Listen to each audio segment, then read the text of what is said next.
Hey friends, Sharon Brubaker here, and the owner of the Grief School.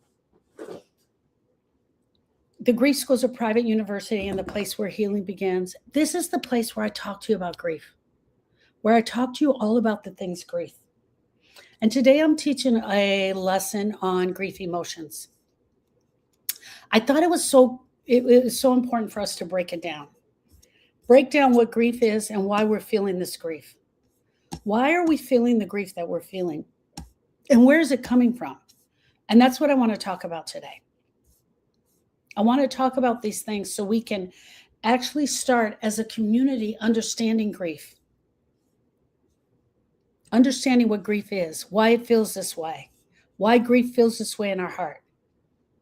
Grief is not just an emotion. Grief is not an emotion. Grief does not equal emotion.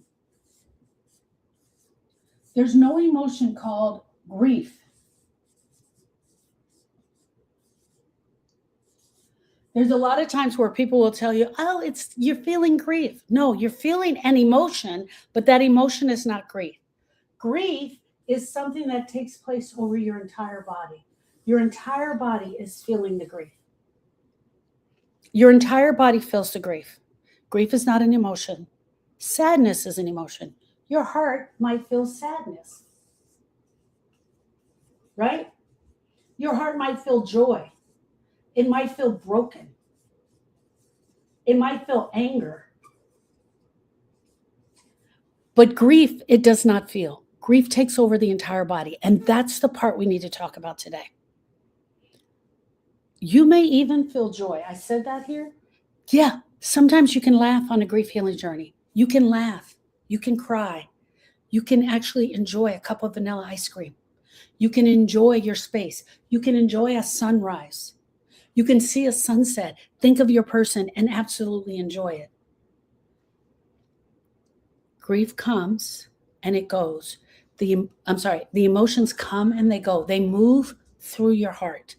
The emotions move through your heart based on whatever your brain is telling it. Whatever thought your brain is having, it sends the emotion to your heart. That's why sometimes the emotions feel lighter, because you're not really in the grief at that moment. That's why people say it comes in waves. That's the it comes in waves thing. People say this all the time. Grief comes in waves. Does that make you feel better? But understanding it, I think, is what makes you feel better. Understanding that it's not going to be there every day. Grief does not lift. Not on its own. On its own, grief will not lift. Grief doesn't just leave one day. It doesn't come into your life the day that your person died and then just leave one day. That's not the way it works. Your grief will not just lift. Your grief will not lift one day.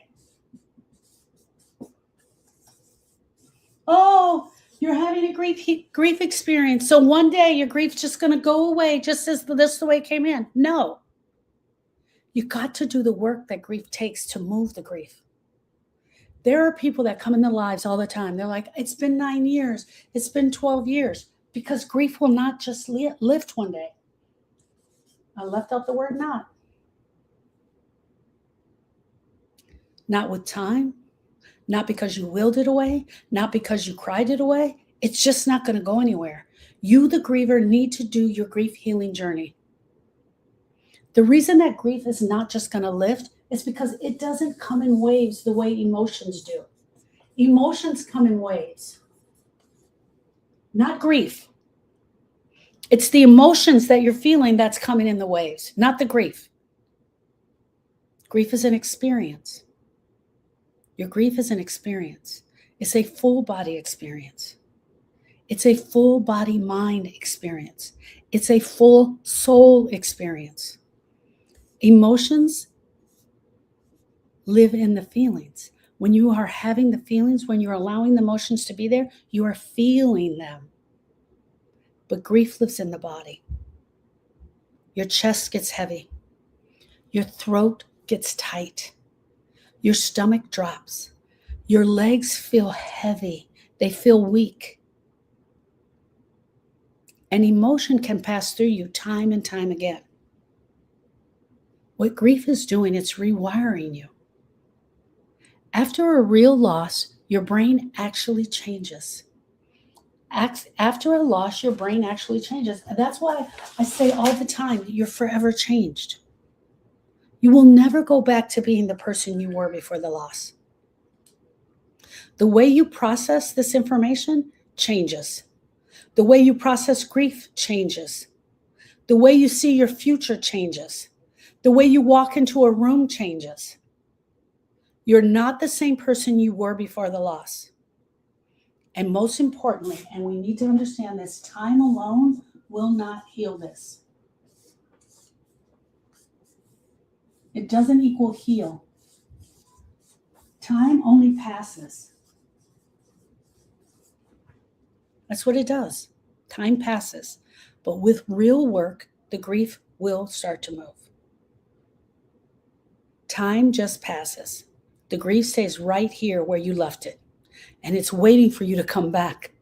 Look, hey, just give it time and you'll feel better. Just give it time. But how much time? How much time do you think you have to give it for it to start passing? How much time? Everybody has a different answer for me on this. Here's the work of grief. Let's talk about what the work is. I talked to you about the work. Let me give you the list of the work. The work, grief work equals action.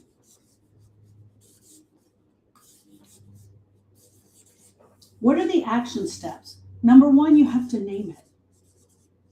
You have to name the grief. My husband died. My daughter died. My lover left. My lover broke up with me. I lost my house in a foreclosure. You have to name the thing, not just the person, but everything you lost with your person. My husband died. I'm no longer his wife. Sharon died.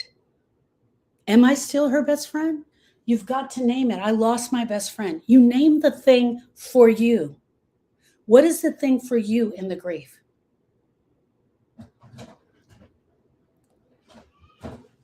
Number two, you have to talk. You have to talk about the grief. And when I say talk, you got to talk about the ugly part. You got to talk about the part that's breaking your heart.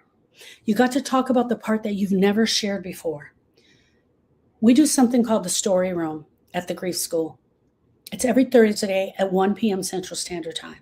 And within the story room, we share about the grief, but we share about the ugly parts of the grief. I do my best to make it as safe as possible, but we absolutely share about the ugly parts of the grief. So we share about the phone call. We share about the last day. We share about the things that people have never got a chance to talk about. We talk about all of those things. Number two, we talk. Number three, you learn. Now, this can be simple. This can be at church. It can be at home. My son died. My father died. Those things, that's naming it. Talking, you also have to have someone who has a listening ear. You're not just talking to anyone. You want someone who understands what you are talking about, what you are saying, and they're not going to compare. They're not going to judge, and they're not going to try to fix. That's who we're talking to. And we learn. We learn what grief is. We learn what grief is. And we do that in community. Grief was always meant to be done in community. Okay? So these are the action steps. There are more action steps. Someone said to me today that they do yoga. Absolutely love it. That they meditate. Absolutely love it. Whatever the thing is that you do that feels good to you, I absolutely love it. Whatever you're doing to move the action is great. All right.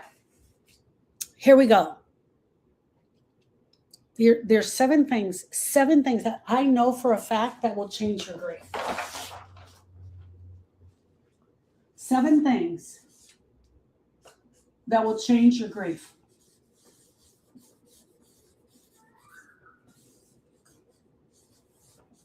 Number one is name it. Number two is give yourself permission. How many of you have not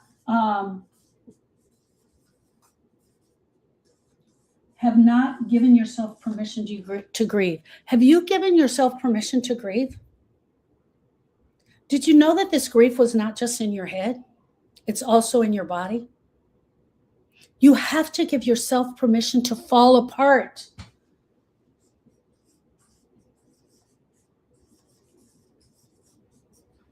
You're going to fall apart on this grief healing journey, and it is absolutely okay. You're going to feel like crap on this grief healing journey. Your body is grieving too. It's not just in your head. You've got to allow your body to have the space it needs to grieve.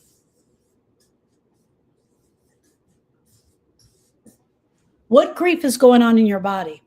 What grief do you need to feel in your body? You do not give yourself a timeline. Number 4, no timeline.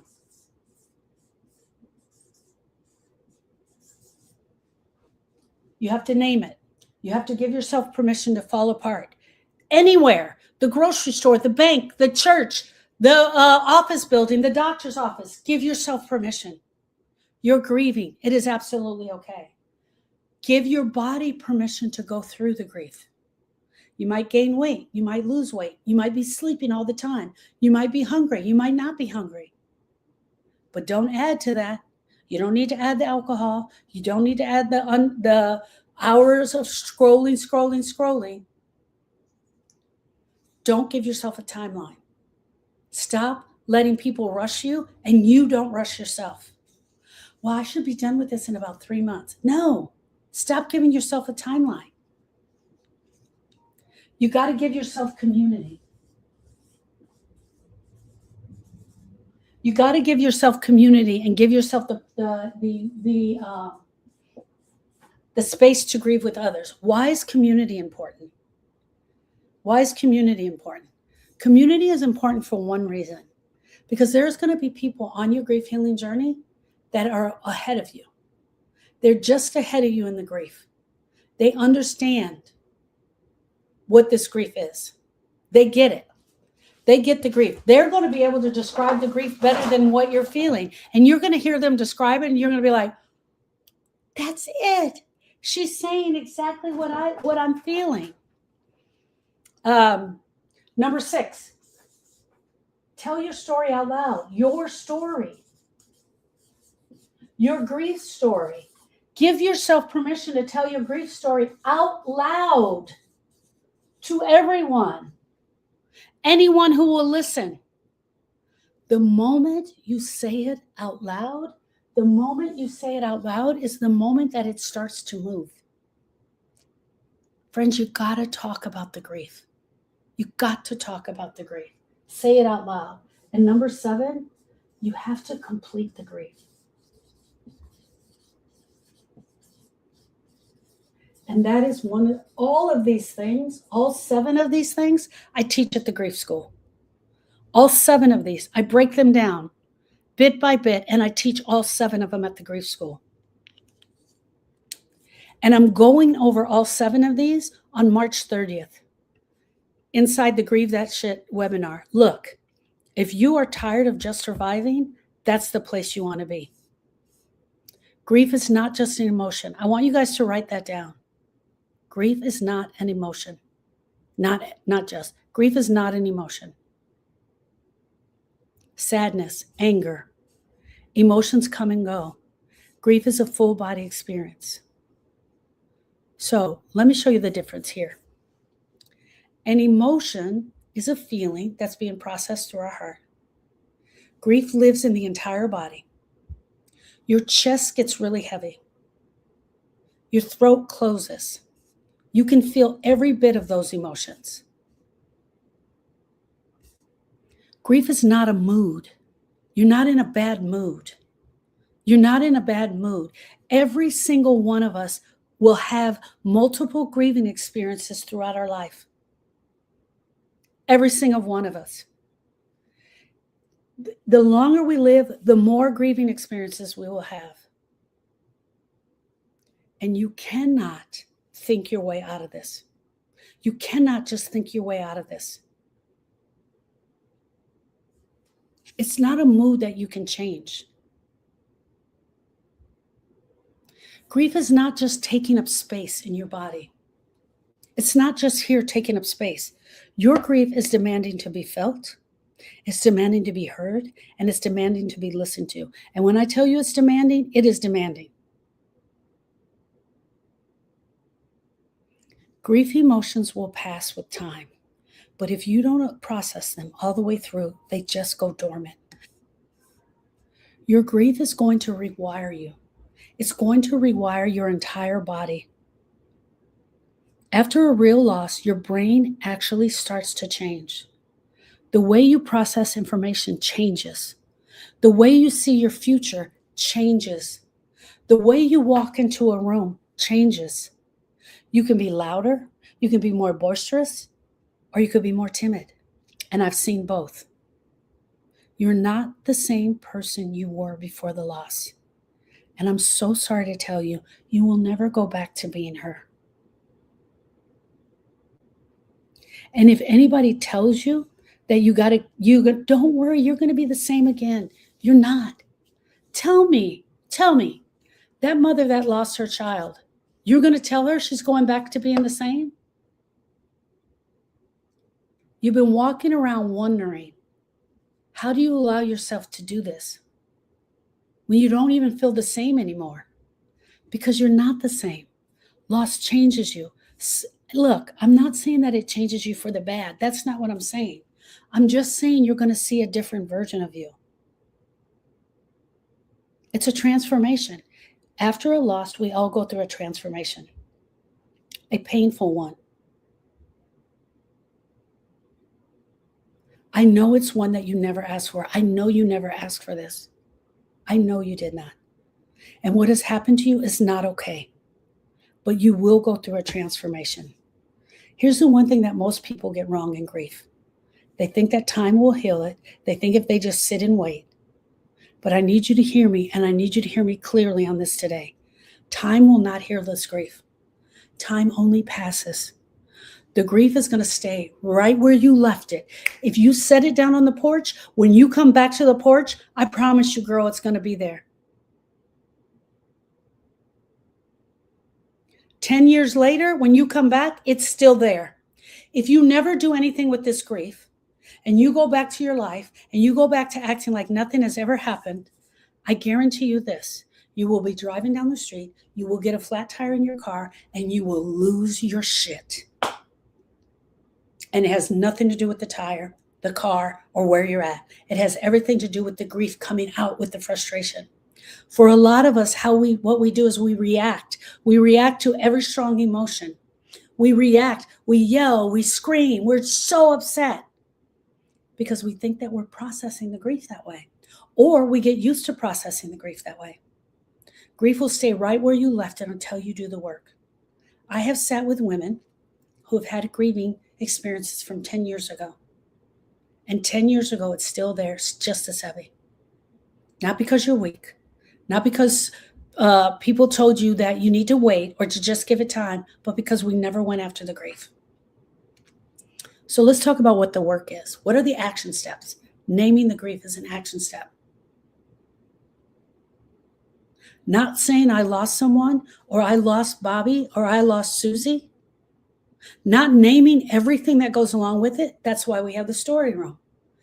I think as a humankind, we need to do such a better job on processing grief and actually identifying grief. What did you lose? What did you lose? Did you lose your future together?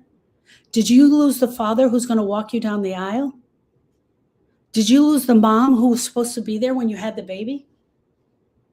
Who is the person you were with them? Have you lost that? Have you lost the person that showed up? Does that life no longer exist for you?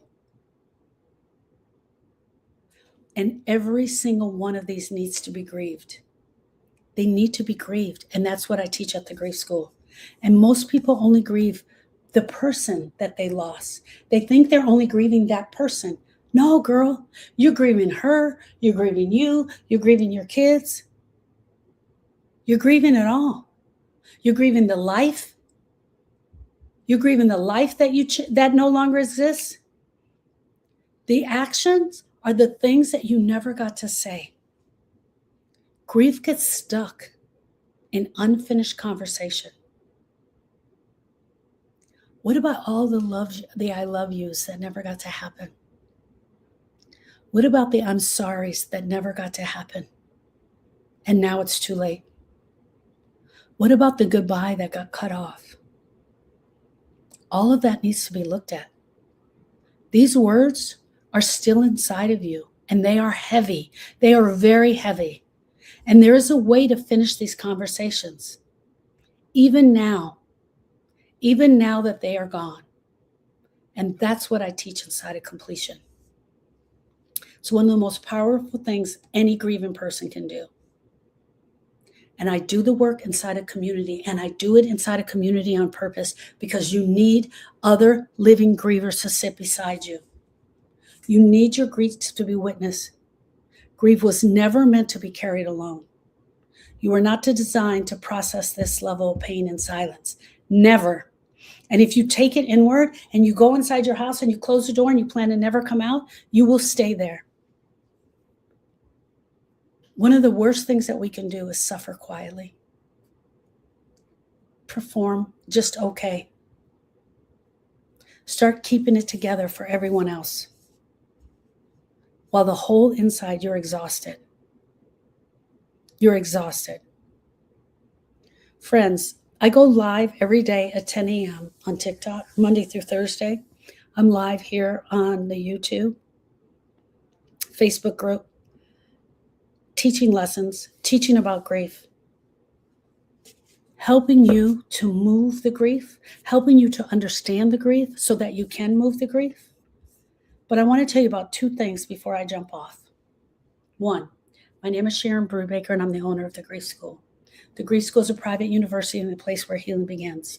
Every Thursday inside the Grief School at 1 p.m. Central Time, I do something called the Story Room. So you can bring your grief into the story room, and your story can feel heard, listened to with respect, without judgment, and without fixing. The second thing is, on the March 30th, I'm doing a webinar called the Grieve That Shit webinar. And I'm talking about the definition of grief. And I have completely written out the definition of grief. There was no definition of grief for me when Austin died. And so I wrote it, and now I want to share it with you. On the 30th and the 31st, I'm doing a lecture for 1.5 hours. They will be recorded. So if you can't make it live, you can get the recording.